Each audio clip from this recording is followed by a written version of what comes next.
You see this painting right here of a really cute squirrel? It took me around 3 hours to paint. But back when I started painting like 15 or 18 years ago, this same piece would take me around 20 or 30 hours. So you might be wondering, how have I sped up my painting process over time? And that's what I want to share with you in this video.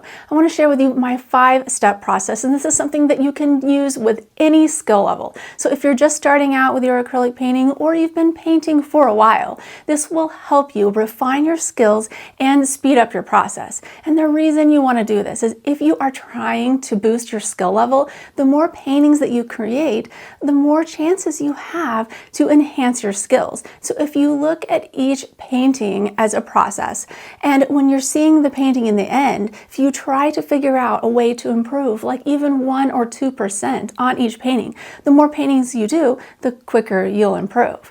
Also, the more paintings you make, the more paintings you have to sell. And I'm a full-time artist, and so it's important for me to be prolific. I need to make as many paintings as I can, so that way I can sell them, either on Etsy or at art fairs. And the more work that I have, the more likely I am to find a buyer for it. First step is to think about speeding up your paintings during each painting. I know this is a simple step, but oftentimes we get lost in the process of making our work, and we forget how much time has passed. So if you have to set up a timer, you can do that. But what I want you to do is set a time limit for each painting. So let's say you are making an 11 by 14 size painting like I have over there. Set a 3-hour time limit and stick to it. This will motivate you to work quicker during the time you are creating. The next step is to work smaller. This is also kind of obvious, but if you're making a really big painting like this one back there, it actually only took me 3 hours to paint, but I have been painting a long time and trying to really speed up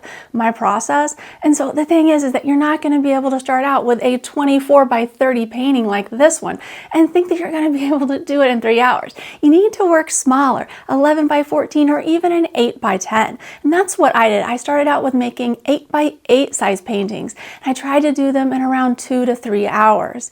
And this helped me be able to get a handle on how I could do something really economically and quickly. Next thing you want to do, and this is super important, you want to simplify your process. So simplify everything. You can simplify your color schemes, simplify your subject matter.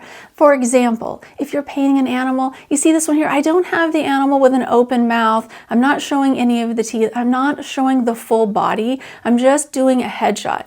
This has allowed me to simplify everything, because if I'm painting the entire body, the squirrel's tail, the background, something really intricate, let's say a landscape back there, if I'm painting all of that, it's going to take me a lot more time, and likely I'm going to need to paint a bigger piece. And as you get better, you can add more complexity to each piece, just like you could change the size. So you could get bigger and bigger in the sizes of paintings that you create as you get faster, because ultimately this process evolves with practice, just like any other skill with painting.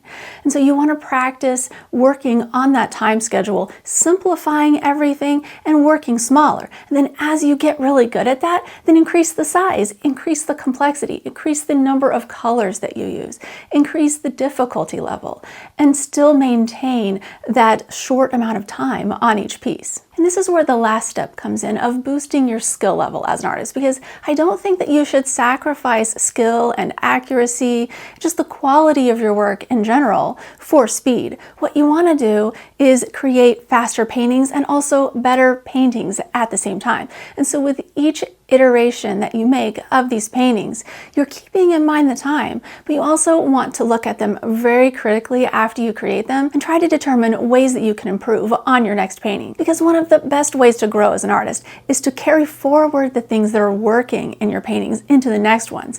But then the things that aren't working, figure out how to make them better in each next successive painting.